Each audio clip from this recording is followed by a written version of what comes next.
Hello students, in previous lecture we discussed about haloalkane, haloarenes and its classification. Now we discuss here the IUPAC name of haloalkanes and haloarenes. In previous classes we already discussed the IUPAC name. IUPAC name of that organic compounds and their rules also, how we can write the IUPAC name of these organic compounds. IUPAC name में आपने क्या करना है? सबसे पहला काम, find out the longest chain of carbon. I have the compound CH3, CH, CH2 and CH3, CH2, CH2, Cl, like this. सबसे पहला काम हमारा IUPAC में है find out the longest chain of carbon. I have taken the example that in this case, which one is the longest chain? 1, 2, 3, 4. This one is 4 carbon containing carbon chain. 1, 2, 3, 4, 5. That means this chain is the longest chain of hydrocarbon in this case. पहला काम हमारा हो गया कि हमने find किया longest chain of carbon. दूसरा काम स्टार्ट होता है नंबरिंग देना. नंबरिंग हम उस साइड से करेंगे जहां से ब्रांचेस को लोएस्ट पॉसिबल नंबर मिलेगा. Like I have taken the number from this side 1, 2, 3, 4, 5. One halogen contain the first number and then methyl contain the 3 number.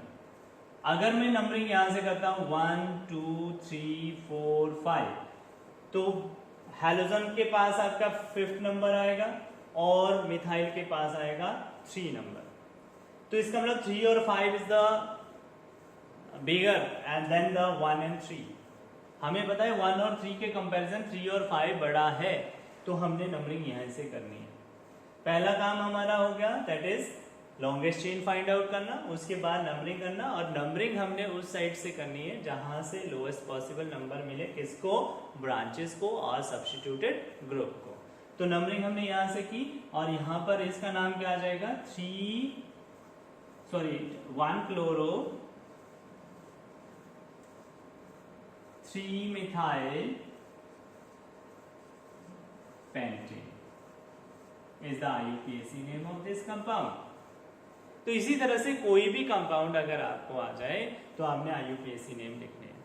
कई बार आपको कॉमन नेम भी देंगे, जैसे आपको दे दिया isopropyl chloride, isopropyl chloride, sorry, ये आ गया. इसके साथ मैंने क्लोरीन लगा दिया. देखो ये जो ग्रुप है ये आइसो ग्रुप है. जब भी किसी एंड में, कार्बन चेन के एंड में CH, CH3, CH3 आ जाए तो इसे नाम देते हैं हम आइसो ग्रुप का. तो ये आपके पास आइसो ग्रुप आ गया. आइसोप्रोपाइल 3 कार्बन की चेन होगी 1, 2, 3. आइसोप्रोपाइल क्लोराइड, एक Cl लग गया. तो इसका कॉमन नेम है, दैट इज कॉमन नेम तो आ गया आपका आइसोप्रोपाइल क्लोराइड. लेकिन IUPAC क्या होगा? 2 क्लोरो,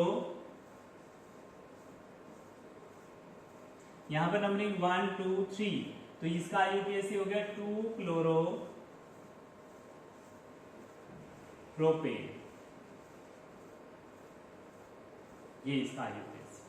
तो इस तरह से आपको कई बार कॉमन नेम भी दे सकते हैं, और कॉमन नेम का हमने स्ट्रक्चर बनाना है, फिर जाके इसका क्या करना है? IUPAC नेम लिखना है. तो इस तरह से आप IUPAC नेम लिख सकते हैं कोई भी कंपाउंड अगर आपको आता है. यहां पर तो हमने क्या किया, सिंपली सिंगल चेन वाले लिए थे. अभी और भी हो सकते हैं, और भी कंपाउंड है CH3, CH2, CH2, CH2, Br. इसका आ गया ब्रोमो ब्यूटेन, 4 कार्बन की चेन होगी 1, 2, 3, 4. इसी तरह से कोई भी कंपाउंड आपको दे सकते हैं, और यहाँ पर आपके पास Cl, Br आ गया. इसका नाम क्या होगा? 1, 2, 3, 4, 5, 6, that is 3 bromo 3 chloro hexane, single carbon की चेन है। इसी तरह से आपके पास ये कंपाउंड आ गया,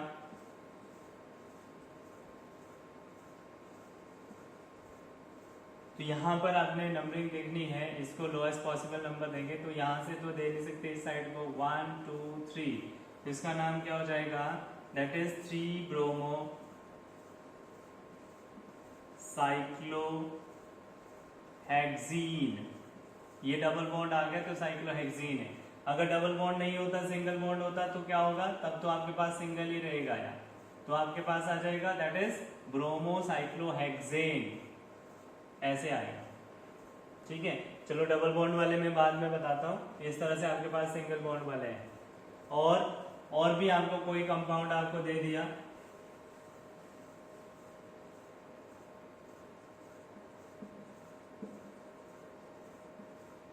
CH2 C2H5 CH2Br, अब ये कंपाउंड हो सकता है, यहाँ पर CH3 आ जाएगा। 1 2 3 4 5, ये आपकी कार्बन चेन आ गई, ये आपके पेरेंट चेन बन गई। अब ये आपके पास सब्स्टिट्यूटेड ग्रुप आ गए, तो आपके पास क्या आ जाएगा, दैट इज 1 ब्रोमो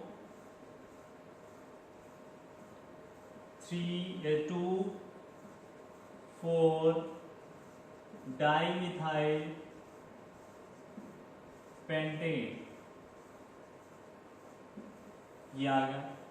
तो इस तरह से बहुत सारे ग्रुप आपको IUPAC नेम के लिए कोई भी ग्रुप आपको दे दिया, कुछ भी आपको दे दिया, आप लिख सकते हो।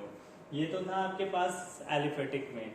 हैलोअल्केन्स में, हैलोअल्केन्स में क्या हो जाएगा, जैसे आपके पास बेंजीन है, इसके साथ आपको क्लोरीन लगा दी तो इसका नाम हो जाएगा क्लोरोबेंजीन। नेक्स्ट आपके पास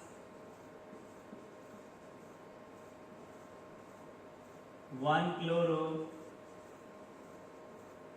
2 मिथाइल बेंजीन,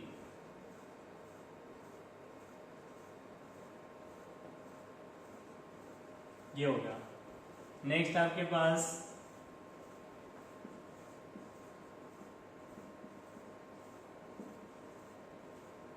1 3 डाइक्लोरो बेंजीन, इसको हम मेटा डाइक्लोरो बेंजीन भी बोलते हैं। ये IUPAC है, और common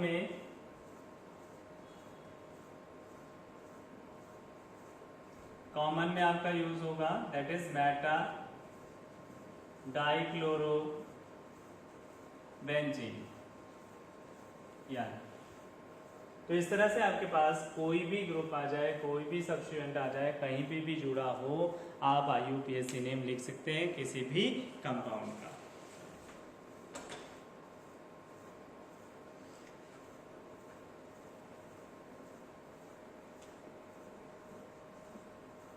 next one,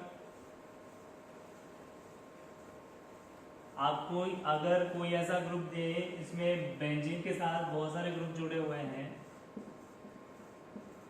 halogen CH3 या, तो यहाँ पर आपके पास एक ग्रुप ये आ गया, ये आ गया, ये आ गया, तो हमने यहाँ पर अल्फाबेटिकली ऑर्डर पे नंबरिंग देखनी है, तो आपको यहाँ से ही नंबरिंग आएगी 1 2 3 4, तो इसका आ जाएगा 1 क्लोरो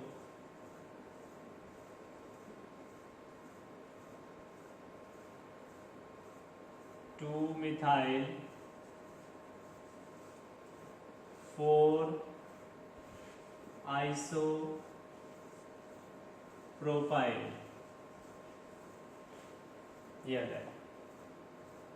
तो इस तरह से आपके पास इसको कॉमन नेम की फॉर्म में ले लिया, और ये ग्रुप आपका आ जाएगा। IUPAC नेम इस तरह से भी लिख सकते हैं। नेक्स्ट,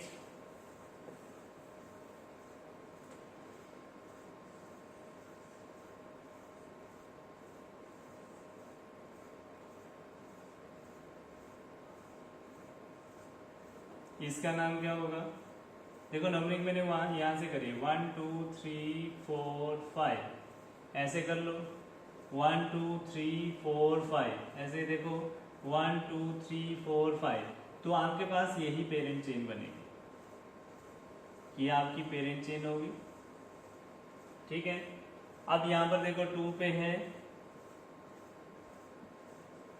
क्लोरो, फिर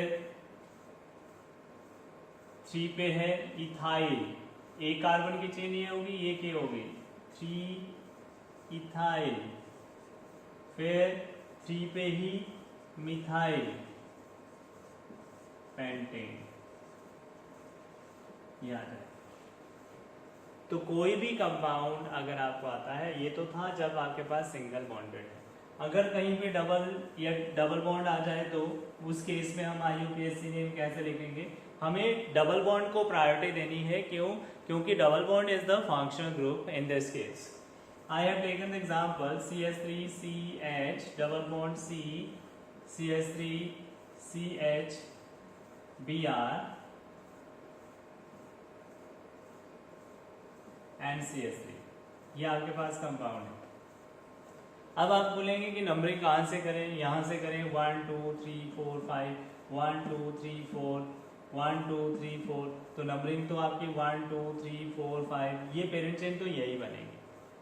अब उसके बाद आपने ये भी देखना है कि डबल बॉन्ड को लोएस्ट पॉसिबल नंबर मिलना चाहिए, क्योंकि ये फंक्शनल ग्रुप का काम कर रहा है। अब हमने ब्रोमीन नहीं देखना है, अदर ब्रांचेस नहीं देखनी है, हमने डबल बॉन्ड को देखना है कि डबल बॉन्ड को लोएस्ट पॉसिबल नंबर मिलना चाहिए। तो यहां से नंबरिंग कर दी 1 2 3 4 5। इस केस में हमारे पास 5 की चेन बन गई। अब इसका नाम क्या हो जाएगा 4 ब्रोमो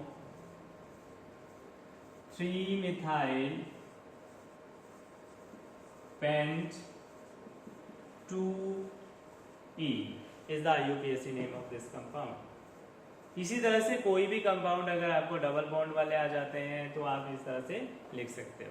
ठीक है, तो ये आपके पास था IUPAC नेम, और इसी के बेसिस पे हमने इनके IUPAC नेम सीखने हैं, इसके करने हैं, और इन्हीं IUPAC नेम में से कोई सा एक आपको एग्जाम में आ सकता है। तो आपने एक एग्जाम्पल नंबर आपको सॉल्व एग्जाम्पल है 10.2, उसमें आपको IUPAC स्ट्रक्चर दे रखे हैं, उनके IUPAC नेम लिखने हैं, और आप IUPAC नेम लिख के और फिर उनसे आप कंपेयर कर सकते हैं कि किस तरह से हमने नंबरिंग कहाँ से करी और क्यों करी।